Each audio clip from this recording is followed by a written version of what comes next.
ज्ञान व्यापी मस्जिद का विवाद और अब सुप्रीम कोर्ट तक जा पहुंचा है। जी हाँ, नमस्कार, मैं हूं मृत्युंजय चौहान और आप इस वक्त हमारे साथ देख रहे हैं SPN 9 न्यूज़।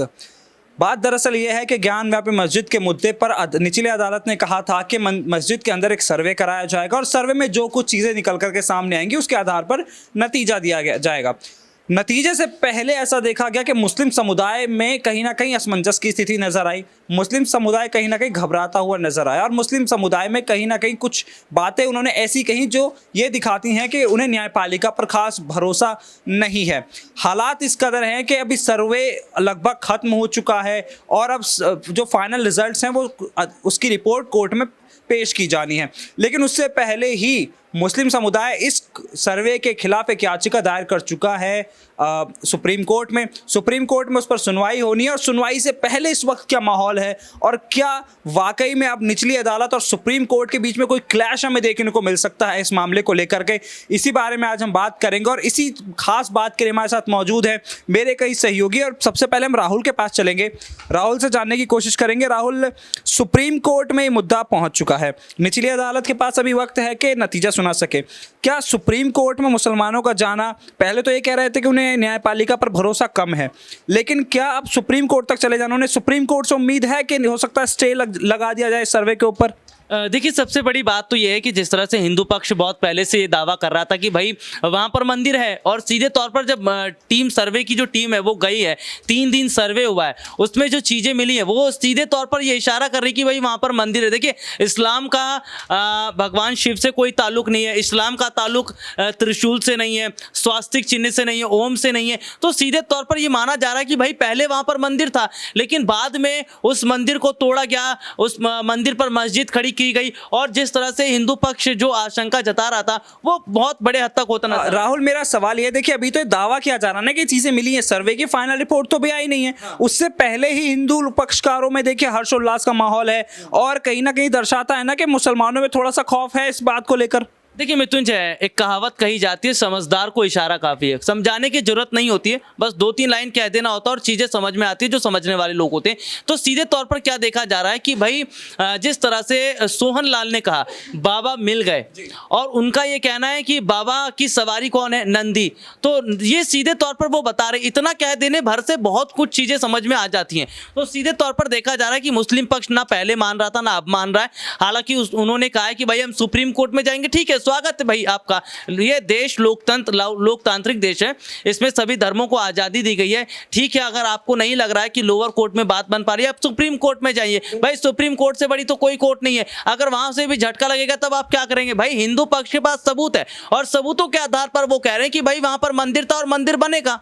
सबूतों के आधार पर यह कहा जा रहा है कि वहां पर मंदिर था, मंदिर बनेगा। लेकिन अगर सुप्रीम कोर्ट में फैसला कुछ और आता है तो, या फिर अगर सुप्रीम कोर्ट इस बारे में कोई बीच का रास्ता निकालने की कोशिश करती है तो, लेकिन एक आशंका यह भी है क्या जब वहां पर सबूत मिल चुके हैं कि वहां पर कोई मंदिर हुआ करता था और उसके बारे में ऐसा कहा जा रहा है कि शिवलिंग मिला है, त्रिशूल मिला है, जैसे कि राहुल ने हमें बताया, लेकिन सबसे बड़ा सवाल यही खड़ा होता है कि क्या मस्जिद को तोड़ा जाएगा उसके बाद, और अगर मस्जिद को तोड़ा जाता है तो फिर क्या बवाल मचता है।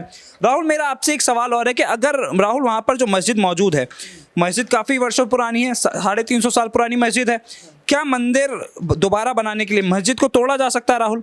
देखिए, कोर्ट में देखिए कल बातें रखी जाएंगी। कल 17 तारीख है, आज लास्ट दिन था सर्वे का, और 3 दिन तक सर्वे चला, और कोर्ट में क्या क्या सबूत रखे जाएंगे ये देखने वाली बात रहेगी। हाँ, ये देखना ज़रूर होगा कि मस्जिद को तोड़ा जाता है या कोर्ट क्या आदेश देती है, लेकिन इस बीच ये भी देखना होगा कि सुप्रीम कोर्ट क्या कुछ इस मामले पर बोलता है।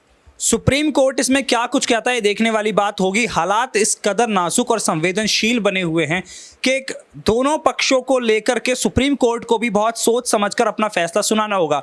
सुप्रीम कोर्ट इस पर क्या फैसला सुनाता है, लेकिन उससे पहले निचली अदालत इसमें क्या फैसला सुनाएगी, क्योंकि सुप्रीम कोर्ट में सुनवाई से पहले हो सकता है कि निचली अदालत अपना फैसला सुना दे, और जिस सर्वे के खिलाफ ये याचिका दायर की गई है उसको लेकर के भी फिर बड़ा उलटफेर हमें देखने को मिल सकता है। मेघा के पास इस वक्त चलेंगे। मेघा, सुप्रीम कोर्ट में मामला पहुंच चुका है, ये भी देखा गया कि सर्वे के खिलाफ याचिका दायर कर दी गई है। मेरा सबसे पहला सवाल जो मैंने आखिरी सवाल राहुल से पूछा था, क्या मस्जिद को तोड़ा भी जा सकता है? देखिए, ऐसे 1991 एक्ट की भी बात कही जा रही है कि देश आज़ाद होने के बाद जितने भी धार्मिक स्थल पर जितने भी यहाँ पर बिल्डिंग्स थी उन्हें नहीं तोड़ा जाए, तो इस आधार पर भी कई सारी चीज़ें रखी जाएगी। लेकिन सर्वे अगर होता है, अगर ऐसे तथ्य जो है मिलते हैं कि मंदिर वहाँ पर थी और यहाँ पर 1950 देश आज़ाद होने के बाद अगर ये मस्जिद तो बनी है मंदिर को तोड़कर, तो ज़रूर यहाँ पर मंदिर बनेगा। तो ज़रूर, लेकिन अब अभी फिलहाल जिस तरह से मामला सुप्रीम कोर्ट पहुंच चुका है कि इसका मतलब यह है कि निचली अदालत में के फैसले को लेकर असंतोष की भावना है मुस्लिम समुदाय के मन में, न्यायपालिका पर भरोसा नहीं है। क्योंकि पहले भी ऐसा कहा जा रहा था कि बाबरी मस्जिद के फैसले के बाद माइनॉरिटीज़ के अंदर एक डर है कि जो भी फैसला आएगा सुप्रीम कोर्ट की तरफ से या निचली अदालतों की तरफ से वो उनके खिलाफ ही होगा। देखिए, यहाँ पर सभी ये सिर्फ ज्ञानवापी मस्जिद की बात नहीं है, यहाँ पर सभी को हक मिलता है कि अगर आप हाई कोर्ट के फैसले से खुश नहीं हो तो आप सुप्रीम कोर्ट में जाकर अपील कर सकते हैं। तो यही जो है यहाँ पर मुसलमान पक्ष की तरफ से देखा गया कि उन्हें हाई कोर्ट के फैसले, जिस तरह से सर्वे का फैसला आया, उन्होंने उस फैसले को भी विरोध किया था और यहाँ पर उन्हें पूरा हक है कि वो जाकर सुप्रीम कोर्ट में इस फैसले को चैलेंज करें। तो वो अपना काम कर रहे हैं और ये कहीं ना कहीं ये गलत नहीं है। अगर आप खुश नहीं है कोर्ट के फैसले से तो आप हाई कोर्ट में का फैसला जो है सुप्रीम कोर्ट में चैलेंज कर सकते हैं, तो इसमें कोई गलत नहीं है। ठीक है, चैलेंज कर सकते हैं। मेघा की बात बिल्कुल ठीक है कि चैलेंज किया जा सकता है, हर व्यक्ति स्वतंत्र है अपनी बात करने के लिए। लेकिन बात यह भी है कि जिस कोर्ट कमिश्नर टीम की बात की जाए, सर्वे टीम की जो बात की जा रही थी मेघा, बात यह है कि उसके एक सदस्य को, आरपी सिंह उनका नाम है, उनको देखिए टीम से बर्खास्त कर दिया गया है। बर्खास्त क्यों किया गया है? क्योंकि उन्होंने कोई इंपॉर्टेंट इंफॉर्मेशन लीक करने का उन पर आरोप है। क्या आपको नहीं लग रहा कि इस मुद्दे के जरिए कहीं ना कहीं पूरे राज्य में एक पॉलिटिक्स खेलने की कोशिश तो की जा रही है, बल्कि जिस तरह से इन्फॉर्मेशन लीक हुई है वो भी कई बड़े सवाल खड़े करता है और उसके बारे में सुप्रीम कोर्ट और क्या फैसले, क्योंकि बर्खास्त कर देना और उससे पहले इंपॉर्टेंट इन्फॉर्मेशन लीक हो जाना और बर्खास्त करके सिर्फ बर्खास्त करके नहीं छोड़ा जा सकता, कोई सज़ा भी दी जाएगी या फिर और क्या इसमें अपडेट में आएगा सामने? देखिए, जिस तरह से उन पर पहले तो कार्रवाई की गई, जिस तरह से उन्होंने इन्फॉर्मेशन लीक की, इस तरह के आरोप थे उन पर, तो उन्हें सबसे पहले तो सर्वे टीम से हटा दिया गया।